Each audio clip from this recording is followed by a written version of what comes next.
Yo, yo, yo, yo.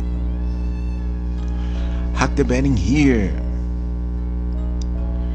Olá, senhores, olá, senhoras. Gostaram do meu vídeo de Not All Robots? Espero que sim, espero que tenha feito a vida de vocês um pouco melhor. Espero que tenha sido entertaining, espero que tenha sido divertido, espero que tenha sido informativo, espero que tenha sido infotenimento de boa qualidade. Estamos aqui mais uma vez. Eu já me apresentei, mas nunca faz falta. Eu sou o Hack the Bear.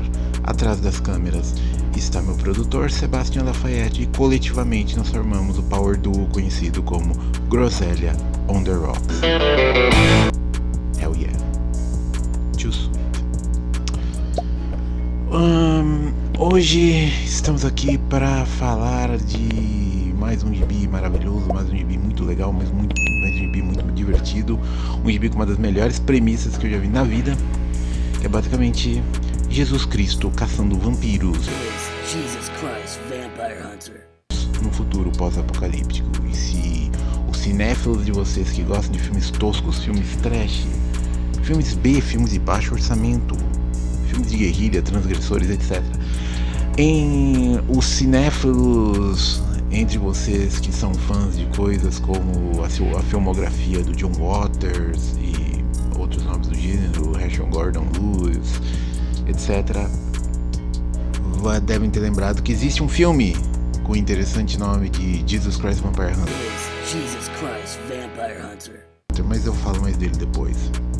Este aqui tem a mesma premissa, é divertido pra caramba, é exploitation pra caramba, mas é mais do que isso. E mais uma vez é aí que mora a magia dessas obras, né? Eu me refiro a Loaded Bible, com roteiros de Tim Seeley.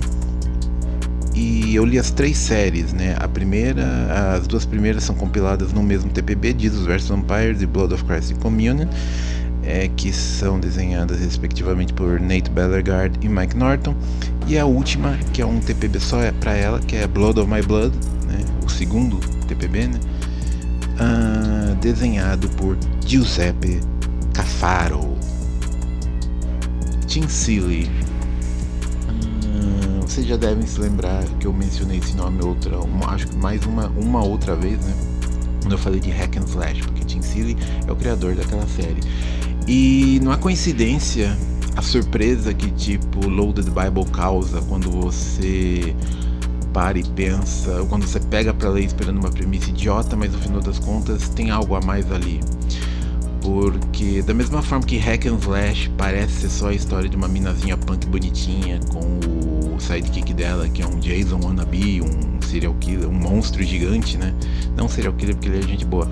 Ele é confundido como um serial killer, né? Por causa da aparência dele, mas esse é o ponto do personagem. Mas enfim, apesar da premissa de Hack and Slash parecer que vai ser só uma história de exploitation, de horror, brincando com os conceitos de slasher movies, né? Na verdade é uma história até que bem densa, falando sobre traumas, falando sobre celebridade, né? A questão do tipo da fama do serial killer, de como isso é uma manifestação de uma certa pulsão de morte coletiva que a gente tem, né? E da mesma forma, a Loaded Bible começa com uma premissa bastante simples, mas cresce para algo muito mais rico, muito rápido. Os eventos da série começam logo depois do 11 de setembro, né? Como ocorreu aqui no nosso mundo, há um recrudescimento da política externa americana depois da queda das Torres Gêmeas, né?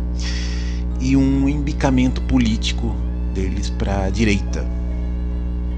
E esse embicamento político é liderado por uma ala cristã fanática, exatamente como acontece no nosso mundo. E o poder dessa igreja, que já era gigantesco, se torna soberano enquanto eles estão levando liberdade para outros países, como os Estados Unidos adoram fazer no nosso mundo, eles descobrem a existência de vampiros, né? E essa é uma coisa que eu já disse em outros vídeos, é uma coisa que eu comento no blog, etc, né? A maioria dos filmes de terror, você deduz a existência da vida após a morte por isso mesmo, né? Por dedução, por exclusão. sabe, você tá vivendo a sua vidinha e tem um vampiro é imortal, ele é cientificamente explicável? Não, ergo existe magia, né? Então, da mesma forma, a igreja aproveita vampiros, vida após a morte, eles vêm de onde? Provavelmente do inferno. Ergo existe demônio, se existe demônio existe Deus, se existe Deus os cristãos estão certos, né? A nação vampira agora sendo caçada depois da máscara ter caído, né? A máscara, como eles chamam em Vampire the Masquerade, né? Só os fãs de RPG entre vocês vão entender a referência. Enfim, eles decidem partir para o confronto direto, né? E isso leva a uma série de consequências que, por sua vez, esquenta os ânimos em outros países além dos Estados Unidos. Terceira Guerra Mundial, o mundo vai pro saco. Parte dos Estados Unidos sobrevivem, né? E eles têm que se fechar num domo, né? Tal qual em Not All Robots, olha só. E esse domo, agora, o que sobrou dos Estados Unidos vira uma teocracia cristã, conhecida como New Vatican. Sobram os Estados Unidos, alguns outros arremedos de países ecos e, claro, os vampiros que sobreviveram aos ataques nucleares.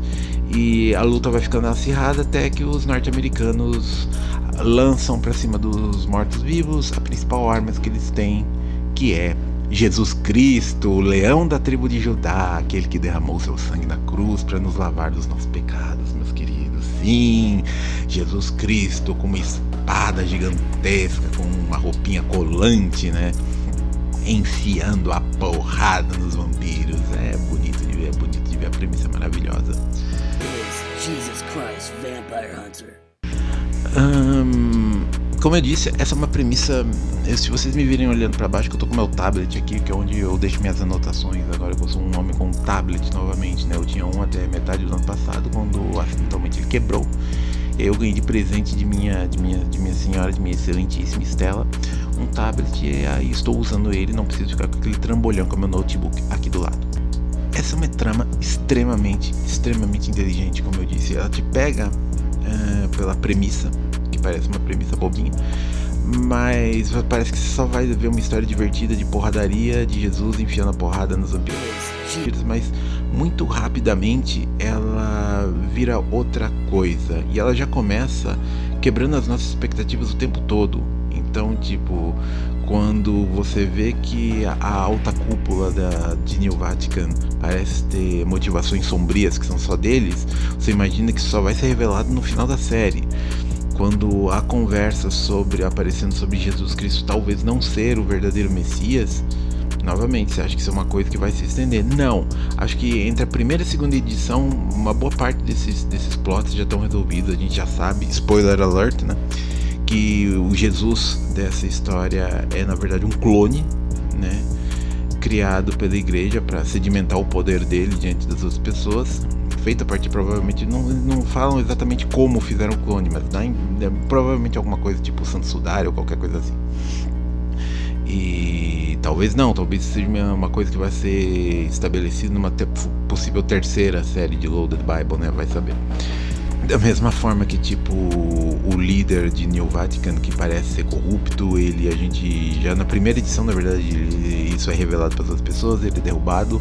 Um gibi que brinca com as nossas expectativas. E uma vez que já entre a primeira e a segunda edição, esses pontos da trama estão resolvidos, você fica meio sem chão, pensando, mas agora o que sobrou para eles falarem, né? Sobre o que eles vão falar.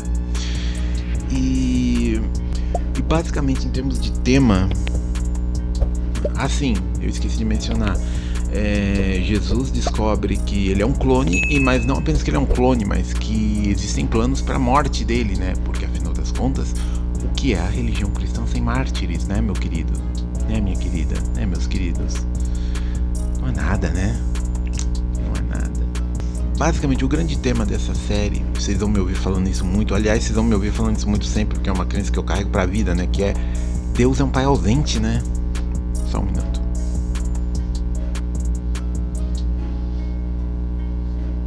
Calor do caralho. É minha garrafinha. Deus é um pai ausente, né? Deus... Um dos grandes temas nesse gibi é exatamente isso. Que tipo, Deus não se manifesta, a gente não vê Deus no decorrer da série inteira. E uma vez estabelecido que Jesus Cristo é um clone, portanto ele é desenvolvido por meio da ciência, assim como as armas deles não são mágicas, mas são ciência aplicada, né? Que tipo as armas do Blade nos filmes, que ele usa armas de raios ultravioleta, se eu não me engano, contra os vampiros. Anyway, de fato a gente não tem nenhuma manifestação real de Deus, exceto talvez por meio dos inimigos dele. E aí a gente cai naquele trope do terror, né? De que em alguns universos de terror parece que ou Deus é completamente ausente e deixa o demônio fazer o que ele quiser, ou na verdade não existe Deus, só existe o demônio, né? E a gente que tem que se virar contra o inferno, né? Então, uma vez desolado depois de descobrir a verdade a respeito da própria natureza, Jesus corre para o deserto, não é a primeira vez, né? E é lá que vão se desenvolver as aventuras dele, né? Até ele decidir o que fazer da vida. No meio do deserto ele vai encontrar um grupo de pagãos, eu não sei qual é o plural do pagão. E esses vão ser os personagens com os quais ele vai se relacionar nessa série e nas próximas, né? Em termos de tema, como eu disse, Deus ser um pai ausente, né? Mas principalmente é sobre controle, é sobre o Jesus dessa série se adotando cada vez mais a persona de um super-herói. É sobre Jesus retomar um pouco a própria autonomia, né? Ele foi criado para ser uma arma, ele foi criado para ser uma ferramenta de consolidação do poder de um governo teocrático. O lance nessa série, principalmente, vai ser exatamente ele tentando retomar o controle, né, da própria narrativa. E também essa série é muito sobre controle em geral, né, por parte da igreja, que tipo, uma vez que a gente estabeleceu que os humanos da história também são vilões, né, já que a gente tá falando de uma igreja com tons fascistas, teocráticos, né,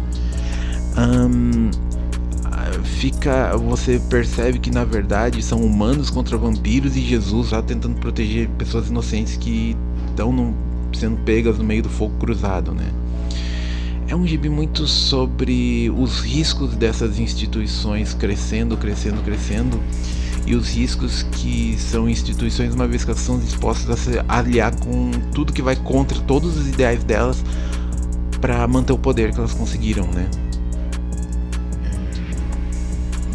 Por exemplo, já me adiantando, na segunda série a gente tem a igreja, a Blood of My Blood se passa algumas décadas depois do primeiro TPB, né? E a gente já tem Jesus no deserto. Ele, como eu disse, passaram acho que uma década, passaram, se não me engano, 10 anos. E ele junto com os pagãos, o plural de pagão, meu Deus, com o terceiro grupo de protagonistas, né, as pessoas que vivem, os humanos que vivem fora de New Vatican, ele acaba formando uma comunidade com essas pessoas. Não apenas acaba formando uma comunidade, mas uma comunidade próspera, né, que é o Relicário, né.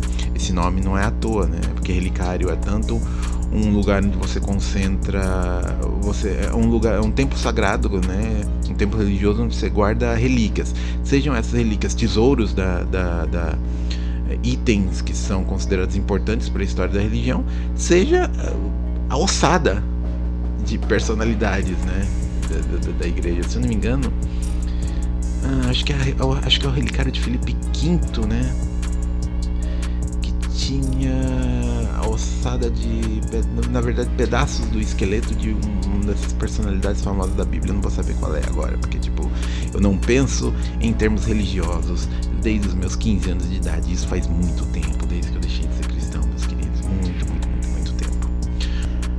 Num geral, o papel de New Vatican aqui, a grande crítica da série é exatamente sobre os pactos faustianos, se me perdoam o trocadilho, que as igrejas, religião em geral, né, costuma fazer uma vez que atinge um certo nível de grandiosidade para se manter no poder. E isso é assim, eles vão fazer o que for e se aliar com quem for, e vão defender ideologias quaisquer que sejam elas, não é uma questão só do cristianismo. Sim, a Igreja Católica teve a Inquisição, a Igreja Católica até hoje em dia, a Igreja Católica se aliou a demônios historicamente, né? Basta lembrar que tipo do papel da aliança escusa que houve entre a Igreja Católica Italiana e Mussolini, né? O Vaticano é fruto dessa aliança. É preciso lembrar o apoio da Igreja Alemã à ditadura de você sabe quem, né? Mas principalmente tem também aquelas fotos que você pode achar só jogando no Google, né? De padres comemorando felizes com Francisco Franco, né? O ditador fascista espanhol, né? Ao mesmo tempo, isso não é uma coisa só desse período histórico, né? Você tem... Outro dia eu vi uma matéria sobre fascismo entre segmentos budistas. Eu não lembro onde era exatamente. Até um maluco que teve uma foto dele que saiu na capa da Time como tipo o Hitler budista, né? E você chega até o Brasil de hoje em dia, né, mano? Que tipo, né? A igreja, uma vez que tipo os neopentecostais tomaram o lugar da Igreja Católica aqui no Brasil, eles não pensaram duas vezes antes de se aliar ao pior o pior que existe, mais reacionário, né, de mais direitista, né, para conseguir uma fatia do bolo e conseguir privilégios, né, desde isenção fiscal, né, até a gente viu recentemente veto àquela lei, a lei de prevenção a abusos religiosos, né. Isso é o que? É um toma lá da cá, né, um quid pro quo. Eles validam o poder, eles validam essas figuras tipo o Bolsonaro como um líder, né, como um símbolo, um enviado de Cristo. Em troca eles conseguem privilégios, eles conseguem agradinhos, né? Toma lá, dá cá, meus queridos. Ainda que eu preciso salientar, preciso lembrar que aqui no Brasil, né, a Igreja Católica teve um papel importante, indiscutível, na defesa de direitos humanos durante o período da ditadura militar, né? Eles deram um apoio dentro dos limites do que podia se fazer debaixo do olhar dos militares, né? Mas eles apoiaram os grupos de guerrilha, a resistência antiditatorial, né? E foram inclusive extremamente vocais a respeito da defesa dos direitos humanos, com nomes como Dom Helder Câmara, Dom Paulo Evaristo Arns e por aí vai, mas não é sobre isso, né? No segundo volume, como eu disse, Blood of My Blood, a gente tem a inserção de um novo antagonista na forma do Drácula. Sim, os líderes de No Vatican, acuados pela perspectiva de terem que enfrentar o Messias, né, Jesus Cristo, eles decidiram invocar um demônio do inferno, né? E eu achei extremamente inteligente que o antagonista de Cristo aqui não seja o demônio, mas Drácula, uma vez que tipo você consegue estabelecer paralelos claros entre os dois, né? Os dois eram profundos fiéis, né? Os dois foram abandonados, né? Tem um momento de Jesus na cruz, né? A dúvida de fé dele: meu pai, por que me abandonaste? Enquanto isso, Drácula estava lutando nas cruzadas, né? Em tese para fortalecimento da Igreja Católica. Só que nesse processo a família dele foi atacada, ou seja, ele se sentiu traído pelo mesmo Deus que ele estava indo. Ele estava fora de casa lutando por um Deus que deixou que tipo a família dele fosse morta. Nisso, ele se volta para as artes das trevas e todo mundo viu o filme do Coppola, todo mundo viu o filme do Gary Oldman, todo mundo sabe dessa história.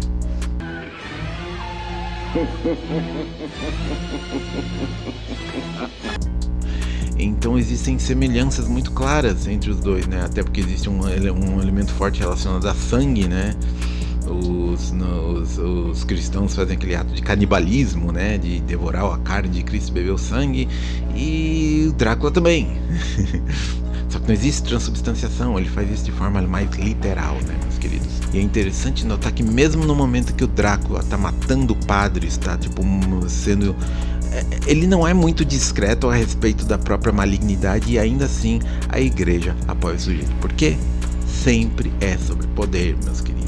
sempre é sobre poder. Mesmo quando é sobre dinheiro, e sempre é sobre dinheiro, mas é apenas porque dinheiro é um jeito de validação de poder, é um jeito de você conseguir poder, de você acumular poder, né, meus queridos? No final das contas, é aquilo, né, meus queridos? Como o Wu-Tang Clan já falava, né, meus amigos? Cash rules everything around me. Cash rules everything around me. Cream, get the money. Dollar bill, yo. Como eu disse, esse é um gibi estranhamente sem a presença de Deus e estranhamente ateu em um determinado momento, porque tem uma passagem do quadrinho que os personagens mencionam como as pessoas estão tão sedentas de Deus, tão sedentas de qualquer tipo de força maior que dê algum sentido no mundo, na vida delas próprias, que explique a existência de uma forma um pouco mais, que simplifique a existência, né? Que elas vão ler qualquer coisa como um sinal da presença de Deus. A gente sabe aqui no nosso mundo, né? Qualquer pão queimado com uma mancha que pareça Jesus Cristo, qualquer detergente numa janela que pareça com a Virgem Maria, você já tem umas 20, 25 pessoas, 50 pessoas juntando na frente, começando a entoar cânticos, né, meus queridos, cânticos religiosos, porque as pessoas têm fome, eu vou dizer, chamar de Deus aqui, mas na verdade elas têm fome de explicações, né, elas têm fome de sentido, e Deus é um jeito de você conferir sentido às coisas. Essa é a função da religião, né, explicar o inexplicável. E tem um determinado momento que Jesus no deserto, né, numa passagem que está obviamente claramente retomando a passagem dos 40 dias de Jesus no deserto na Bíblia, né, ele pede por uma manifestação de Deus, porque ele fala que ele nunca ouviu Deus se respondendo de volta. Então ele pede uma vez, me dá algum sinal. Aí a gente vê um quadrinho focado no rosto de Cristo e a gente vê uma luz no céu. Mas a gente vê isso dessa perspectiva. E ele fala, obrigado, Deus. A gente não vê o que ele viu. E aí fica a pergunta, mas o que ele viu? Sei lá, foi um anjo? Foi o rosto de Deus? Foi algo que factualmente, empiricamente, indiscutivelmente é um sinal de que Deus está do lado dele? Ou foi, sei lá, só uma nuvem passando sobre o sol que deu a ele a impressão que era o universo se manifestando? No final, Jesus também era uma pessoa desesperada lendo sinais onde não tinha nenhum? Vai saber. Fica para cada um. É uma questão de fé, né? No final das contas. Se o primeiro volume é assim, o primeiro TPB que reúne os 3 primeiros one-shots, né, de Loaded Bible, são os evangelhos, como é o nome? Os evangelhos sinóticos, né, Mateus, Marcos e Lucas, né, que contam essa passagem da vida de Cristo. O segundo volume é o Apocalipse, né, é a respeito do retorno, do confronto com o anticristo, que aqui, como eu disse, vai ser o oposto de Cristo, que é o Drácula, né, o rei dos vampiros. Eu não mencionei Lilith, né? Mas Lilith é a oponente no primeiro. Uma espécie de. Não sei se ela é uma oponente, tá mais uma deuteragonista, né? No sentido que, tipo, ela não é exatamente. Ela inicialmente é para ser um inimigo de Cristo, mas ela acaba executando outra função na trama. Mas Drácula aqui não tem. Ele tem um poder consolidado na comunidade vampírica, né? E ele é o líder da religião, né, de New Vatican. E aqui fica estabelecido que, tipo, New Vatican se estende para o mundo inteiro, porque quando o Drácula tem o plano de apenas por despeito, eu falo que despeito é uma das forças mais poderosas do universo, mano. As pessoas fazem, deixa eu me ajeitar aqui. As pessoas fazem de tudo por despeito. E apenas por puro despeito, Drácula quer matar a população humana inteira. Por quê? Porque eles são os escolhidos de Deus. Portanto, Drácula vai matar um por um dos seres humanos. Ele faz isso envenenando acho que é uma espécie de alimento, não sei se é alimento ou um remédio que ele distribui para as pessoas para controle, enfim, basicamente ele distribui um tipo de droga para as pessoas e elas aceitam, e o problema é que isso está envenenado e ele tem uma máquina que vai matar todas as pessoas ao mesmo tempo assim que ele apertá-la. E o grande conflito, a grande luta de Cristo é exatamente impedir que ele faça isso. E spoiler alert, ele falha, ele rola o arranca-rabo entre Jesus e Drácula. Ele tá para vencer o vampiro, mas aí um grupo de pessoas decide interceder e Jesus não vai usar violência contra essas pessoas, então elas acabam esfaqueando, ferindo Jesus Cristo. Nisso a gente descobre que, eu não mencionei ainda, mas tem a figura de Joe, né, o João, o mecânico, né, e ele é um descendente direto da linhagem de Cristo, e ele é um desses gênios da tecnologia e que convenientemente ele entre as suas atividades da história, ele estava desenvolvendo uma nave espacial para, tipo, caso precisasse. E como o caso precisou, no final você tem o Drácula matando provavelmente uns 90% da população da Terra. Esses pagães, meu Deus, esse grupo de relicário fugindo com Jesus. E é isso. Drácula se declara o Deus caído, né, o The God Below, o Deus de baixo, né, enquanto Jesus fica por eliminação sendo o Deus de cima, o Deus do Altíssimo, né, já que ele está no espaço. E eu achei interessante porque, tipo, é um pouco aquilo no final eles perdem a Terra, mas eles conseguem salvar as pessoas. Isso é muito legal porque um lance nesse gibi que batem muito na tecla é o papel, como se perdeu o lance da religião enquanto comunidade, né? Porque essa é a graça, esse é o valor da religião, né? Além de explicar o inexplicável, tem a ver também o fato que você forma uma comunidade de pessoas ao seu redor. E é isso que Jesus Cristo entende. Se ele não vai salvar todos, ele vai salvar pelo menos aquela comunidade dele, que é uma coisa que, por exemplo, a gente vê em um dos poucos filmes da Marvel que eu gosto, né? Que é o Thor Ragnarok, que no final das contas tá lá ela e o Surtur saindo na porrada, né? E eles vão destruir Asgard. Aí Thor fala, não, mano, foda-se, vamos salvar as pessoas. Porque ele entende que, tipo, Asgard, e na verdade a gente pode estender isso pra qualquer comunidade, né? Qualquer cidade, qualquer comunidade é mais do que seus marcos históricos, é mais do que seus edifícios, é mais do que suas ruas, do que os seus prédios, né? Claro que tudo isso também forma a identidade de uma cidade, mas no final das contas, uma cidade, uma comunidade é a soma das pessoas, dos indivíduos, então é esses que tem que ser protegidos, né? E é isso que Jesus faz, ele bota todo mundo numa nave e bora pro céu.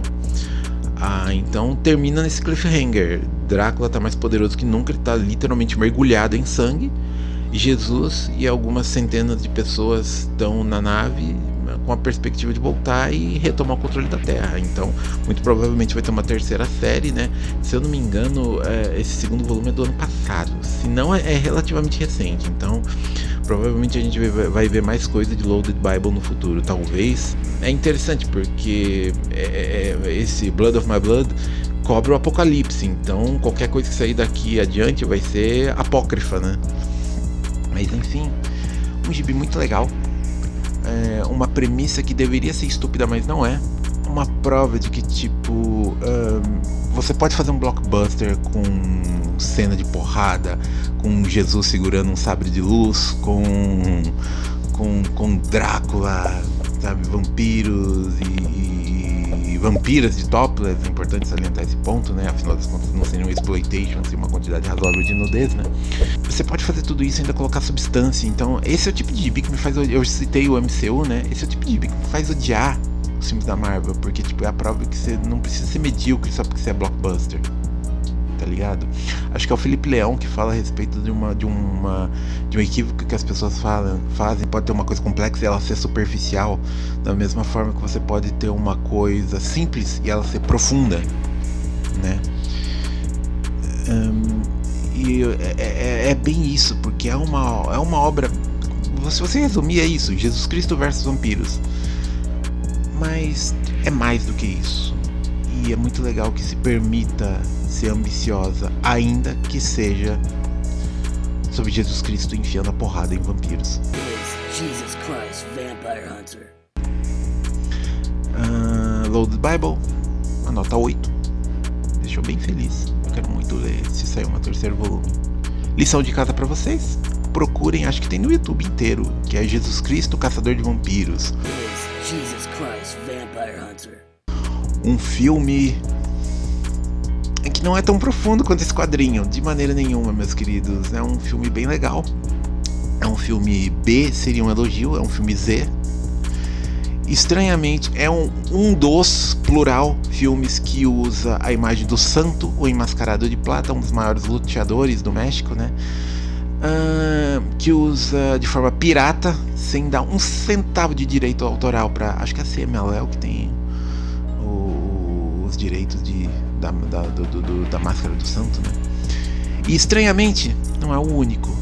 E a gente um dia vai falar sobre esses filmes, tanto sobre Jesus Christ Vampire Hunter, quanto sobre o melhor filme do Homem-Aranha de todos os tempos, meus queridos. O filme em que o Capitão América e o Santo vão pra Turquia para enfrentar um terrível vilão, um terrível traficante, assassino, matador, criaturas imunda, criatura suja, espírito impuro, espírito iníquo, espírito demoníaco. E quem é ele? O Homem-Aranha, meus queridos.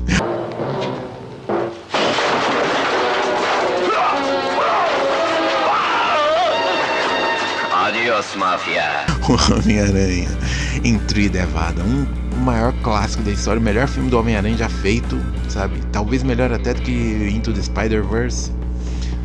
Mas enfim, divago. Procurem Jesus Cristo, Caçador de Vampiros. Procurem Tree Devada. Leiam, sei lá, não leiam a Bíblia. Não leiam a Bíblia, meus queridos. Mas, enfim, leiam obras profanas. E lembrem-se, os melhores cristãos que vocês vão conhecer a vida inteira são ateus. Tchau!